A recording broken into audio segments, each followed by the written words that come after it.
أهلا بحضراتكم مجددا. ينضم إلينا في الاستوديو الأستاذ عمر صبحي المحلل الرياضي. مساء الخير أستاذ عمر. مساء النور، أهلا بيك. برحب بحضرتك في قناة النادي الأهلي. أهلا بيك، ربنا يخليك. شرفنا. أهلا بكل جمهور النادي الأهلي. الله يخليك، تسلم. أحب أبتدي مع حضرتك من الدوري المصري الممتاز. يعني تقييم حضرتك إيه للنادي الأهلي في الثلاث جولات الأولى؟ واقعيا هو النادي الأهلي في الثلاث جولات الأولى يعني نسبيا ابتدى يتطور مع كابتن حسام البدري. يعني أنا كنت قاعد مع كابتن محمد السباعي معلق DMC سبورتس، قال لي كلمة كويسة جدا. كان بيقول لي النادي الأهلي رجع ليه هيبته مع كابتن حسام البدري. فعلا النادي الأهلي رجع ليه هيبته نظريا.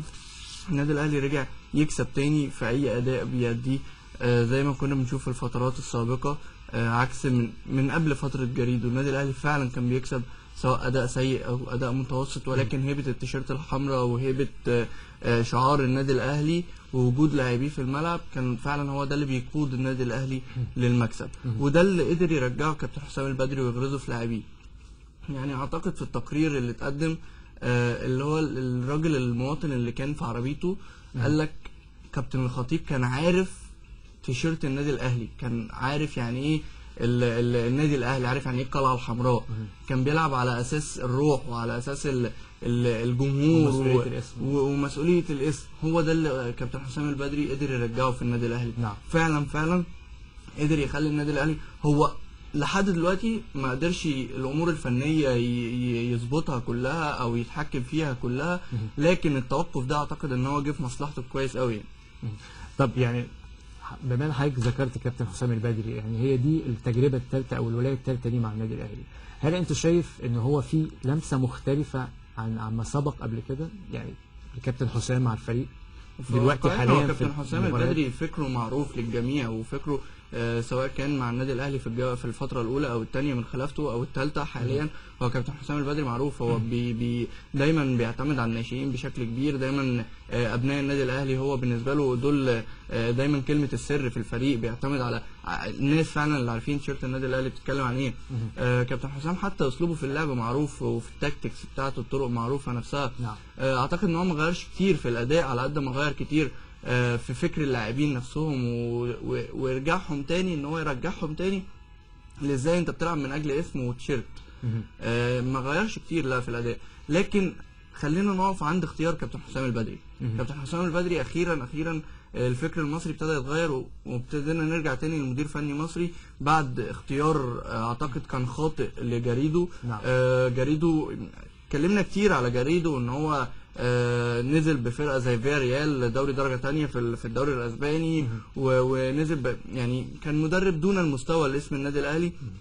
باسيرو كان اختيار نوعا ما كان كويس جدا باسيرو، لكن وقدر يغير فنيا في الاسلوب والتاكتكس بتاعه النادي، لكن طبعا انتقاله لفريق بورتو ده كان مرحله صعبه في النادي الاهلي. اختيار مارتن يول محدش يختلف عليه. مارتن يول مدرب عبقري فكريا كويس جدا، مدرب شخصيه وكل حاجه، بس الفكره عندنا في مصر وفي الوطن العربي عموما والخليج والميدل ايست كله ان انت جايب مدرب اجنبي بالسن ده بالفلوس دي، هو بيجي مخلص كوره، هو بيجي اللي هو زي الويك اند، اللي هو بيجي خلاص اللي هو انا باخد فلوس وخلاص بلعب باسمي. ما بيبقاش يعني قادر على العطاء بالشكل المطلوب. يعني بالظبط، ما بيبقاش قادر على العطاء بالشكل المطلوب، ما بيبقاش بيلعب على بطوله باسم وحجم وتاريخ النادي الاهلي. لا هو جاي خلاص انا باخد فلوس وقاعد في فريق كبير، فتره تقاعد بالظبط، اللي هو خلاص انا بخلص بس. طيب يعني كابتن حسام طبعا زي ما حضرتك وضحت انه الاداء الفريق النادي الاهلي اتطور بشكل كبير، بس في المقابل انت شايف ان في حاجات بتنقص الفريق؟ طبعا في حاجات كتير جدا بتنقص الفريق. الثبات على التشكيل بينقص الفريق، الثبات على هجمات معينه او خطط محفوظه للفريق، جمل تكتيكيه معينه تنقصها طبعا، وده كله مش هيقدر يعمله ما بين يوم وليله او اسبوع او 2 أو 3. لا كل ده محتاج شغل ومحتاج استمرار. وبعدين يعني الكابتن حسام البدري دلوقتي اعتقد هم 4 لاعبين من اللي كانوا معاه من فتره الخلافه الثانيه ليه على راس الجهاز الفني في النادي الاهلي. اعتقد ان الجهاز اللي معاهم كان كله اتغير. فالفكره دلوقتي ان هو ازاي هيقدر في خلال الفتره اللي جايه وفي خلال التوقف الحالي، لان الاهلي متاخد منه مع منتخب مصر 4 لاعبين فقط. صحيح. فيقدر في خلال التوقف الحالي. شايف ان فتره التوقف دي ممكن كابتن حسام يستغلها ازاي؟ اعتقد ان الاهلي اتعرض عليه من النادي الكويتي مباراة ودية ممكن يستغلها فيها لتحفيظ بعض اللاعبين هجمات معينه وشكل معين ووقفه معينه في الخط الدفاع، لان احنا عندنا في مصر عموما مش النادي الاهلي بس كارثه حقيقيه في الدفاع، وتحديدا في قلبين الدفاع. اعتقد ان هو لازم في الكرات الثابته شويه يتعامل في الهجوم وفي الدفاع. دي مشكله شائعه عندنا عامه. دي مشكله في كل الانديه مش في الاهلي بس. اعتقد ان هو لازم في النواحي الهجوميه والكرات الثابته هجوميا ودفاعيا، والتغطيه الدفاعيه فعلا وخروج حراس المرمى في الكرات الثابته لازم يتعامل معاها ويطورها بشكل كبير جدا. بس يعني برضو في راي بيقول انه يعني في المقابل في مشاكل في الدفاع زي ما حضرتك وضحت، بس ما فيش اي اهداف دخلت في الفريق غير من ضربه جزاء. لان النادي الاهلي يواجه ثلاث ماتشات هم صعبين فنيا، لكن على النواحي التهديفيه للفرق الثلاثه اللي هو المقاولين والداخليه والاسماعيلي هتلاقي النواحي التهديفيه عندهم اصلا ضعيفه. الاسماعيلي والمقاولين ودجله سوري، لسه الداخليه اللي هو الماتش اللي جاي. الاسماعيلي والدجله والمقاولين هو النواحي اصلا التهديفيه عندهم ضعيفه، فده مش تميز في النادي الاهلي، والا هناك شايف ان القصور من الطرف الاخر مش قوه في دفاع الفريق النادي الاهلي. طيب يعني حضرتك وضحت في فتره التوقف ان كابتن حسام يعني هو شايف ان كابتن حسام ممكن يعني يحط ايده على نقط الضعف في الفريق بشكل عام، يعني ممكن يستغل فتره التوقف دي افضل استغلال.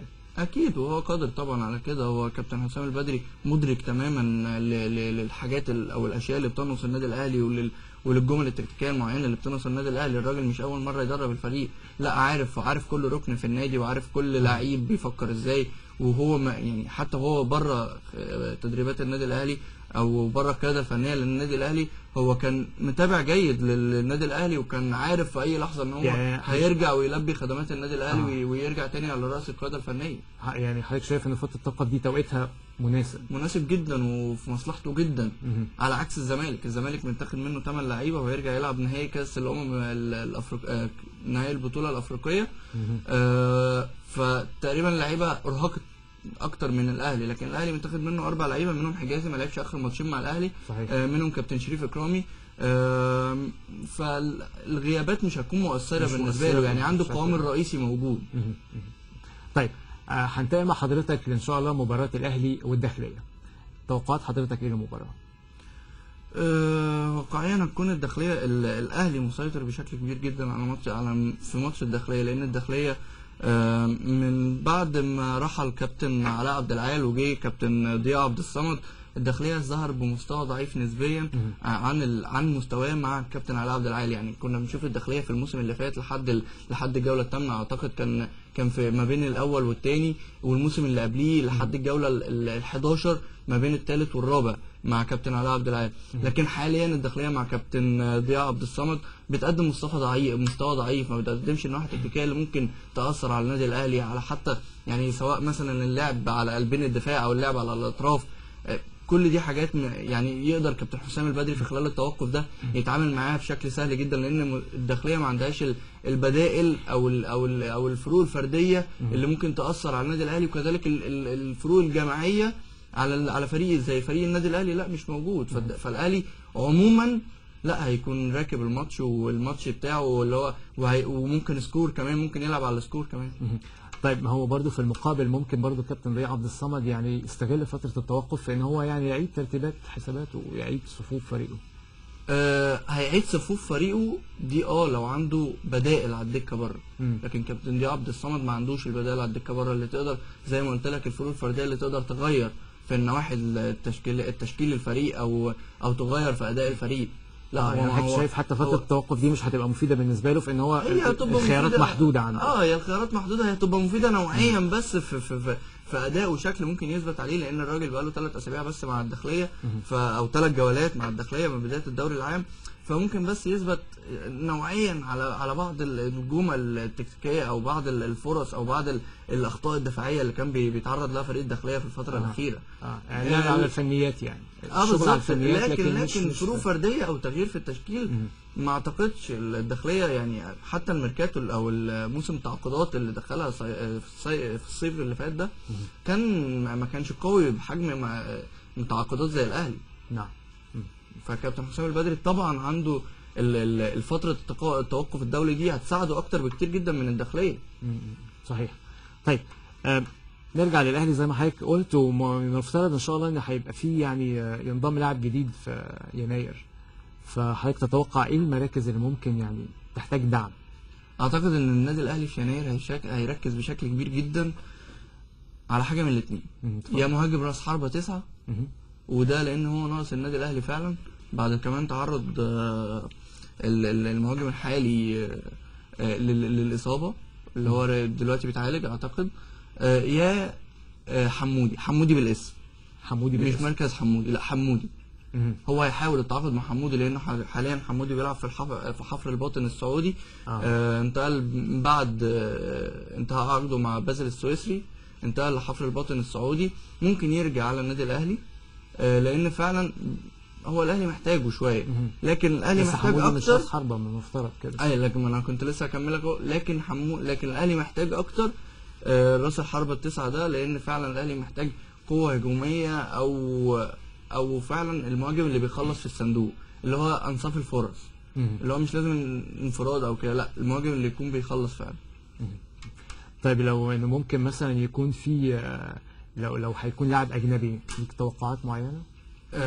لاعب اجنبي للهجوم يعني في فكره الهجوم الهجوم او يعني هم غالبا بيفكروا في بنهيمي ان هم يجيبوه كمهاجم راس حربة 9، لكن ما اعتقدش يعني ممكن يكون حمودي. شايف ان دي فرصه ضعيفه يعني؟ فرصه ضعيفه نسبيا. طيب بشكل عام في الدوري الكره الممتاز، شايف مين اللي ممكن يكون يعني مرشح للقب الحصان الاسود؟ الدوري الممتاز السنه دي يعني مش دوري احنا شغالين فيه اللي احنا واقفين فيه دلوقتي بس. انا اتمنى الشرقيه. اتمنى الشرقيه تكون الحصان الاسود في الدوري ده. لكن يعني اعتقد ان هو صعب الشرقيه عشان يعني لا عشان شرقاوي بس. يعني هو ده السبب. عشان شرقاوي مش اكتر. لكن الحصان الاسود فعليا السنه دي اعتقد الدوري المصري هو الدوري المصري ما بيتغيرش بشكله. عندنا نص بينافس على الصداره ما بين الاهلي والزمالك. عندنا المصري والاسماعيلي وعدد وانبي وعدد من الانديه الثانيه بينافسوا على الوصول للكونفدراليه، وعندنا الانديه اللي بتنافس على الهبوط. فاعتقد ان الحصان الاسود السنه دي في الدوري المصري لا مش هيكون موجود. يعني ساعات بيكون يعني المواسم اللي فاتت كان مثلا بيكون الداخليه مع كابتن علاء عبد العال، ايا كان اختلاف، مثلا ممكن السنه دي انبي مع كابتن علاء عبد العال، لكن حصان اسود ان هو يقدر ويعمل معجزه ليستر سيتي في الدوري الانجليزي وان هو يقدر يخطف الدوري من اهلي او زمالك، لا صعب جدا. مش موجود. ما ينطبقش. لا مش موجود، ولا فروق ماديه ولا فروق فرديه ولا جماعيه اداء ولا امكانيات مستوى لاعبين ولا طموحات فرق ولا طموحات مدربين ممكن يمكنوك من ان انت تتفوق على الاهلي او زمالك او تحت الدوري الممتاز. شايف الوضع بالسوء ده يعني؟ جدا جدا يعني. انت حتى الاسماعيلي حاليا ما عادش موجود في الخريطه بتاعه الانديه التوب 2 يعني او التوب 3. ما تلاقيش الاسماعيلي موجود في احسن 3 انديه. الاسماعيلي اللي هو كان فاكهه الكره في مصر، اللي هو كان كل الناس اهلاويه وزملكاويه بيتفرجوا عليه بيستمتعوا بيه. لا الاسماعيلي حاليا تيجي تتفرج في التنافس لا مش موجود. انت ممكن تقول المصري بينافس دلوقتي على الاسماعيلي. في اسباب واضحه يعني لتراجع الاسماعيلي؟ طبعا مجلس اداره الموجود حاليا كان ضعيف جدا، تخبط كامل بشكل واضح وصريح في اداره الاسماعيلي. تعاقدات غير محسوبه تماما، مصالح مع الاسماعيلي، مصالح في التعاقدات داخل النادي. اعتقد ان الاسماعيلي كان محتاج فعلا اداره رشيده. يعني ناس كتير بتقول ان الاسماعيلي محتاج فلوس علشان يرجع تاني. والله الاسماعيلي مش محتاج فلوس، الاسماعيلي محتاج ناس بتخاف على النادي وناس فاهمه كوره. الاسماعيلي دلوقتي ما فيهوش حد فاهم كوره، الاداره كلها من اولها لاخرها ما فيهاش حد فاهم كوره. الاسماعيلي محتاج واحد يعرف يرجع تاني مدرسه الكوره في الناشئين، لان الاسماعيلي ما عادش عنده مدرسه كوره، ما عادش عنده ناشئين، ما عادش بيخرج يعني زي زمان. طبعا هي الفكره حضرتك وضحتها، يعني فكره واضحه يعني بالظبط. فلازم انا معلش معذره هستاذن حضرتك بس نستعرض اخبار الاهلي في الصحف وهرجع لحضرتك للتعقيب على العناوين. اوكي يلا. نبدا بالصحف والبدايه من جريده المساء. اشغال شاقه للاعبي الاهلي. ومن جريدة الأهرام المسائي: خلاف في الأهلي بسبب ودية. ومن الشروق نقرأ: الأهلي يصرف مقدمات عقود لاعبين. وبشرى سارة لجماهير الأهلي حول مدافع الفريق رامي ربيعة في صحيفة الوطن: ربيعة يعود بعد 6 أسابيع. وتطرقت المصري اليوم إلى معسكر الأهلي في يناير المقبل وقالت: الأهلي يعسكر في الإمارات في يناير. ومن الجمهورية نقرأ: الأهلي يفضل المواجهات العربية في الراحة. وإلى صحيفة الأخبار: الكويتي يطلب مواجهة الأهلي وديا. ومن الأهرام: الأهلي يبدأ الاستعدادات للداخلية. وإلى أبرز ما جاء عن النادي الأهلي في المواقع الإلكترونية: والبداية من اليوم السابع، الأهلي يبدأ علاج أخطاء الماضي قبل موقعة الداخلية. ومن الأهلي نيوز: مفاجأة من طبيب الأهلي للبدري بشأن مروان محسن. وأشار يلا كرة إلى صفقات الأهلي المحتملة في يناير المقبل، ونقل عن أحد مصادره: البدري يفاضل بين 3 مهاجمين أجانب وبو نجاح يعود للصورة. بينما نقل في الجول تصريحات على لسان حسام البدري المدير الفني للأهلي قال فيها: الأهلي سيضم مهاجما أجنبيا في يناير مهما تكلف الأمر. ومن الأهلي دوت كوم: غياب الدوليين وانطلاقات بعرض الملعب خلال تقسيمة الأهلي. وختاما من فيتو نقرأ: اتجاه في الأهلي للموافقة على ودية الكويتي. عودة لحضرتك مرة أخرى أستاذ عمر. أهلا بحضرتك. كنت عايز أسأل حضرتك في العناوين اللي احنا يعني ذكرناها في الصحف والمواقع، هل في حاجة استوقفتك تحب تعلق عليها؟ واقعيا انا لما جيت قريت الصحف النهارده الصبح استوقفني حاجه مهمه جدا، يعني مش خاصه بالنادي الاهلي، عموما هي خاصه بمصر او النظام في مصر. نعم. ان هو الاهلي هيرجع الماتش الجاي او الجوله الجايه قدام الداخليه بالزي الجديد للموسم الجديد. يعني يا جماعه ده الدوري بدأ بقاله 4 مواسم، 4 جولات. ازاي الاهلي هيرجع يلعب بالزي الجديد؟ طب ليه ما لعبش بالزي الجديد من اول الموسم؟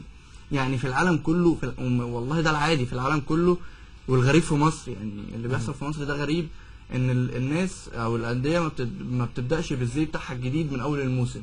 وده ما اعرفش يعود ليه. يعني الاهلي كان ربما دي تكون يعني اسباب احنا يعني لم يتم الاعلان عنها مش لم يتم الاعلان عنها. المشكله بس مش في الاهلي، يعني انا ما بتكلمش على الاهلي بس، هو بتكلم على مصر عموما. طب ليه الاهلي ما لعبش بشكل عام بالقميص الجديد ده؟ ما لعبش ليه بيه الاهلي من اول الموسم؟ وكان في فصل كامل وواضح ما بين الموسمين عند النادي الاهلي تحديدا. يعني ممكن نقول الزمالك لا لحم دوري في كاس في بطوله افريقيا في دوري، فممكن ما يكونش عارف يغير التيشيرت الجديد. لكن الاهلي طب ليه؟ يعني ده بيضر التسويق في النادي، ده بيضر الجماهيريه. يعني الجماهير بتكون مستنيه التيشيرت الجديد وده من حقها انها تشوفه. يعني في انديه العالم كلها خلاص ابتدوا يلبسوا التيشيرت الجديد بتاع الموسم الجديد من اخر ماتش في الدوري واخر ماتش في الكاس للموسم اللي قبليه. ليه عندنا في مصر لحد دلوقتي لسه مصممين يا جماعه ان احنا بنلبس التيشيرت في نص الموسم؟ طب انا كمدير تسويق في النادي هسوق ازاي التيشيرت؟ هسوق ازاي للشركه الراعيه؟ اكيد الامور دي يعني من المفترض ان شاء الله يتم تداركها، يعني ان شاء الله ان شاء الله نامل كده ان شاء الله. طيب انا هرجع مع حضرتك تاني للدوري واسالك على سموحه اللي احرز 9 نقط. يعني حضرتك لا بس نرجع للاسماعيلي. لو في لا نرجع للاسماعيلي، بس ان هو المجلس الجديد اللي اتعين برئاسه ابراهيم عثمان، المهندس ابراهيم عثمان، بدل من محمد ابو سعود، نامل فيه ان هو فعلا يرجع يشتغل على القطاع بدل وان هو يرجع تاني يرجع الناشئين بتاعت الاسماعيلي ويرجع جهاز الكوره. واعتقد ان العثمانيين في وجودهم في الاسماعيلي كان عز الاسماعيلي، فنامل في الباشمهندس ابراهيم عثمان ان هو يرجع ده تاني. نبدا اكيد لان ده بينعكس طبعا على مستوى الكره المصريه، يعني في الكره في مصر كلها. طبعا هيوجد منافسه وهيوجد الزمالك بينافس الاسماعيلي والاسماعيلي بينافس الاهلي، فكره الاستقطاب لفرق معينه يعني. بالظبط. طيب ارجع لنقطه سموحه. سموحه 9 نقط، يعني هل تتوقع ان هو هيستمر بنفس المستوى ده وينافس ولا من الممكن ان يتراجع؟ حضرتك شايف ايه؟ انا اتمنى ان سموحه يرجع تاني ينافس ويرجع تاني ويخش الكونفدراليه الافريقيه ويخش بطوله افريقيا. لكن اعتقد ان سموحه النفس هيكون قصير بعض الشيء. ليه؟ وده يرجع برضو لنفس الفكره، فكره الفروق الفرديه اللي موجوده في نادي سموحه. لا سموحه ما عندوش الدكه اللي ممكن تكمل. يعني حضرتك شايف برضه ان الوضع يتقارب مع الداخليه؟ لا طبعا، لا طبعا، بس سموحه فريق يقدر يكون موجود في نص الجدول، لكن الداخليه حاليا لا يستطيع الوجود في نص الجدول نهائيا. نعم. الداخليه لعب 3 مباريات عنده نقطه واحده بس من 9 نقاط. سموحه عنده 9 نقاط من 9 نقاط، هو بينافس الاهلي حاليا. سموحه هيتراجع، وانت يعني انت راجع نسبيا، هيتراجع لمنتصف الجدول وليس لقاع الجدول وينافس على الهبوط. سموحه قادر ان هو يخش الكونفدراليه الافريقيه، ولكن مش قادر ان هو يخش بطوله افريقيا للانديه. وده الفرق ما بين الداخليه وسموحه. الداخليه بينافس على الهبوط، وسموحه بينافس على الكونفدراليه الافريقيه بس. طيب فيما يتعلق بالمنافسه مع الاهلي، حضرتك شايف مين اللي ممكن يعني يكون منافس واضح للاهلي بخلاف الزمالك؟ اعتقد ان مفيش منافس للاهلي والزمالك. يعني ممكن يجي انبي شويه مع كابتن علاء عبد العال، ممكن يجي بعد، يعني حتى الاسماعيلي ما اقدرش اقول لك ان هو ممكن يكون منافس. المصري مع كابتن حسام حسن قادر ان هو ينافس، بس مش بحجم الاهلي والزمالك، لان عندنا في مصر الانديه نفسها قصير شويه، مش زي الاهلي والزمالك. الاتحاد ممكن يكون منافس، يعني اعتقد ان التنافس على المركز الاول هو تنافس ما بين فريقي الاهلي والزمالك فقط، لكن على المراكز الثالث والرابع والخامس هو ده فعلا ممكن نلاقي متعه الدوري هنا ما بين الانديه الجماهيريه، ما بين الاتحاد والاسماعيلي والمصري وسموحه. المراكز دي يعني في الثالث والرابع والخامس ده فعلا هنلاقي عليه تنافس قوي جدا. وما بين انبي وبتروجيت، الانديه دي فعلا هم اللي بينافسوا، يعني فيها يبقى فيها مفاجآت ونتائج هي دي المفاجآت، وهي دي اللي بتكون حتى قريبه، يعني بيكون فيهم الفروق في عدد النقاط ما بين المباريات قريبه. لكن الزمالك والاهلي ده انت ساعات بتلاقي الزمالك فارق عن الاهلي او الاهلي فارق عن الزمالك ب7 بونت او 8 بونت. فالمركز الاول عندنا في مصر ما فيهوش تنافس، هو التنافس دايما بيجي على المراكز بتاعت الكونفدراليه الثالث والرابع والخامس. نعم. دي اللي فعلا فيها متعه الدوري المصري. يعني انا اتفرج على المصري والاتحاد او الاسماعيلي والمصري او الاتحاد والمصري، انت بتلاقي فعلا في متعه وفي نديه وفي هدف رايح وفي هدف جاي، عن كمان مباريات اعتقد ان الناس بتشوفها ان هي تنافسيه زي الاهلي والزمالك، بس انا ما بشوفهاش ان هي تنافسيه خالص، وما بشوفهاش ان هي بتقدم اي تاكتكس او اي فنيات جديده، بالعكس ما بتقدمش اي حاجه. يعني هي كده. طيب هستاذن حضرتك في انضمام زميلنا امير هشام من داخل غرفه اخبار قناه النادي الاهلي. اهلا بيك يا امير. تحياتي ليك يا سامر، وتحياتي لكل مشاهدي ومتابعي قناه النادي الاهلي في كل مكان. اهلا بيك امير. يا ريت لو تقول لنا ايه اخر المستجدات من داخل غرفه الاخبار. طبعا يمكن من ضمن اخبار او اهم اخبار النهارده طبعا هو تاكيد دكتور خالد محمود طبيب الفريق الاول لكره القدم بالنادي الاهلي على حاجه اللاعب مؤمن زكريا لاجراء جراحه في الكتف، طبعا بعد تكرار شكوى اللاعب خلال الفتره السابقه، وكان اخرها طبعا مباراه المقاولون العرب في الجوله الثانيه من بطوله الدوري الممتاز. طبعا اكد ايضا دكتور خالد محمود ان في حاله اجراء هذه الجراحه هيغيب مؤمن زكريا حوالي شهرين. طبعا اترفضت هذه الفكره من قبل كابتن حسام البدري المدير الفني للنادي الاهلي لحاجه الفريق لجهوده، وايضا املا من اللاعب الالتحاق بمنتخب مصر خلال الفتره القادمه، واللي هيشارك في مختلف المباريات سواء في تصفيات كاس العالم وايضا في بطوله الامم الافريقيه اللي هتقام في شهر يناير من العام القادم. اكيد طبعا بنتمنى ان مؤمن زكريا يقدر يشارك باستمرار مع النادي الاهلي، وهو اكيد لاعب مهم للنادي الاهلي في خلال الفتره القادمه. لسه مكمل معاك يا سامر، واخبار الفريق الاول يمكن في المران المسائي تعرض محمد هاني لاعب الفريق لكدمه قويه في انكل القدم بعد تدخل قوي غير مقصود طبعا من وليد سليمان لاعب الفريق. ما قدرش محمد هاني بعد هذه الكدمه القويه انه يشارك في المران او يستكمل المران، فضل الجهاز الطبي والجهاز الفني بقياده الكابتن حسام البدري إراحة اللاعب لحين طبعا تأكد من فترة الغياب غدا إن شاء الله خلال مران الفريق. نتمنى طبعا أن محمد هاني تكون إصابته خفيفة إنه يقدر يواصل تدريباته مع النادي الأهلي. محمد هاني أكيد لاعب واعد ومهم للنادي الأهلي خلال الفترة القادمة. بكرة إن شاء الله هيواصل النادي الأهلي تدريباته الساعة 4:30 عصرا، هو تدريب واحد فقط، على أن يعود الفريق إن شاء الله يوم الثلاثاء للتدريب على فترتين، فترة صباحية هتكون الساعة 8:30 صباحا، وأيضا فترة مسائية هتكون الساعة 4:30 عصرا. آخر خبر معايا يا سامر وهو يخص المنتخب الوطني العسكري اللي هيستعد خلال الفترة القادمة لبطولة العالم العسكرية اللي هتنطلق في شهر يناير القادم بسلطنة عمان. يمكن في بعض اللاعبين مرشحين من النادي الأهلي بقوة للانضمام للمنتخب العسكري طبعا، وأبرزهم أحمد عادل عبد المنعم، وليد سليمان، وحسام عاشور، وأيضا مؤمن زكريا. لو في أي استفسار يا سامر اتفضل. شكرا ليك، أشكرك شكرا جزيلا زميلنا أمير هشام من داخل غرفة أخبار قناة النادي الأهلي. شكرا ليك. عودة لحضرتك تاني يا أستاذ عمر، وانتقل معاك للمنتخب. إن شاء الله ماتش مصر والكونغو يوم 9، توقعاتك؟ بتهيألي المنتخب المصري إن شاء الله قادر إن هو يحقق نتيجة إيجابية على الكونغو في الكونغو إن شاء الله. وده بسبب خبرة المنتخب الوطني، أو خبرة خلاص اللي اكتسبها هيكتور كوبر المدير الفني للمنتخب مع محمود فايد وأسامة نبيه المدرب المساعد والمدرب الفني اللي معاه في افريقيا عموما. والكونغو ما عندهاش النواحي الفنيه العاليه اللي ممكن تاثر بيها على المنتخب، وممكن تاثر بيها على 9 محترفين انت جايبهم من اقوى انديه في اوروبا. وفي الواقع 9 محترفين حاليا هم كلهم تقريبا متالقين باستثناء حسن كوكا اللي كان مصاب. نعم. مع سبورتنج براغ. ف فنيا في مباراة الكونغو انت اقوى من الكونغو بشكل كبير جدا. لا يعني المنتخب ان شاء الله قادر على الفوز، ان شاء الله يحقق نتيجة طيبة. طيب بشكل عام شايف استعدادات المنتخب ازاي للمواجهة الاولى في التصفيات؟ اعتقد ان هي استعدادات قوية نسبيا، لكن ما ساعدش هيكتور كوبر الاصابات اللي تعرض لها لاعبي الاهلي والزمالك. يعني عندنا مثلا في قلب الدفاع في مشكلة كبيرة جدا. حجازي يعني استدعاه وهو مصاب في اصابه لرامي ربيعه، ودول القلبين الدفاع الاساسيين. فاضطر ان هو يجيب يستدعي علي جبر ودويدار. طبعا دول كانوا بيكونوا موجودين بس ده الدكه، فانت هتضطر تلعب قدام الجابون او سوري قدام الكونغو بالدكه بالاحتياطي بتاعك في مركز زي قلبين الدفاع. طبعا احنا عندنا في مصر عموما مشكله في الباك رايت. عبد الشافي مع نادي اهلي جده السعودي ما كانش بالاداء المنتظر منه في المباريات الاخيره. فدي في مشاكل قابلت هيكتور كوبر هو مجبر عليها، لكن ان شاء الله هو قادر على التعامل معاها فنيا وتكتيكيا في الملعب ان شاء الله.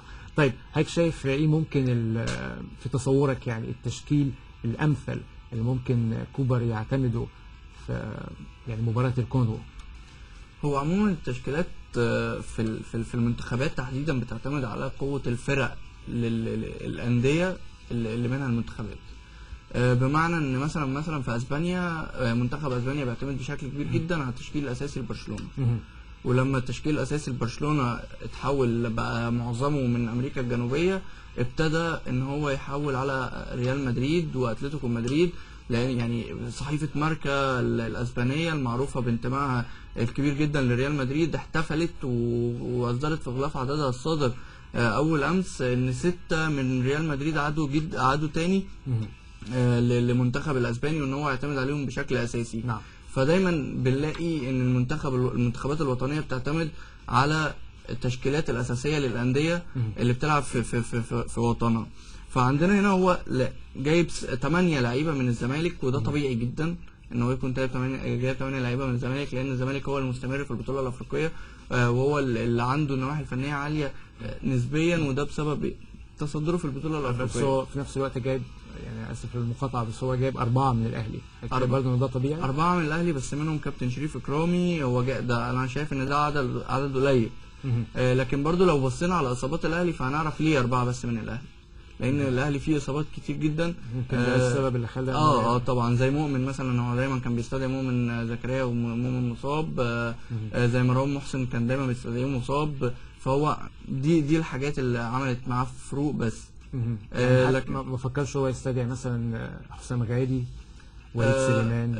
دي حاجات عليها علامات استفهام كبيره بالنسبه لهيكتور كوبر المدير الفني لمنتخب مصر.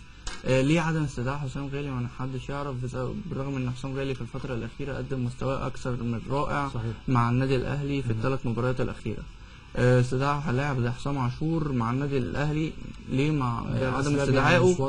ليه ما اعرف. وليد سليمان، وانت اعتقد ان انت محتاج وليد سليمان في ماتش زي ده، عدم استدعائه ليه ما اعرف. لكن يعني انا كنت بتكلم مع كابتن خالد بيومي في تحديدا في الجزئيه دي. قال لي احنا بنثق في الراجل ده، واحنا اختياراته دي هو عارف تحديدا ليه، وهو عارف التعامل معاها ازاي في ماتش زي ماتش الكونغو. هو عارف ازاي هيقدر يوظف لاعبيه واختياراته تحديدا. بالرغم ان عليها علامات استفهام كبيره، لكن احنا بنثق فيه وبندعمه ان هو يقدر يفوز على الكونغو، وان هو يقدر يعدي بمصر الخطوه دي، بس عشان ماتش الغانا اللي بعد الكونغو يكون على ارضنا، ونقدر نجمع عدد بنات بحيث ان احنا في الاخر نحقق حلم الشعب المصري بتاع كاس العالم. ان شاء الله احنا نتمنى له طبعا ربنا يوفقه يعني عشان بالطبيعيه ان شاء الله مصر كلها تكسب. طيب انا هستاذن حضرتك في وقفه اخيره للتعرف على اخبار الاهلي في السوشيال ميديا. ونشرت الصفحه الرسميه للاهلي على موقع التواصل الاجتماعي فيسبوك صوره تهنئ فيه الامه الاسلاميه بمناسبه العام الهجري الجديد، وعلقت الصفحه على الصوره قائله: نهنئ الامه الاسلاميه بمناسبه السنه الهجريه الجديده، وكل عام وانتم بخير. أما الحساب الرسمي للأهلي على موقع التواصل الاجتماعي تويتر فقام بنشر صور لتدريبات الفريق يوم الأحد عقب العودة من الراحة السلبية التي حصل عليها الفريق عقب الفوز على وادي دجلة في الأسبوع الثالث من الدوري. وعلق الحساب الرسمي للأهلي على تويتر على الصورة قائلا: ظهر على اللاعبين الجدية والحماس والتفاؤل. وفي تغريدة أخرى على تويتر أيضا دعا الحساب الرسمي للأهلي جماهير الفريق للتصويت واختيار أفضل لاعب في الفريق خلال سبتمبر الماضي. وقال الحساب: صوت الآن لنسر هذا الشهر من لاعبينا على هاشتاج نسر الأهلي. في الختام أستاذ عمر صبحي المحرر الرياضي، أشكرك على تشريفك لينا في قناة النادي الأهلي. أشكرك، وكان شرف ليا أن أنا أظهر في قناة النادي. أهلا وسهلا بيك، شرفتنا. بهذا نصل إلى نهاية جولتنا الإخبارية. نشكر لكم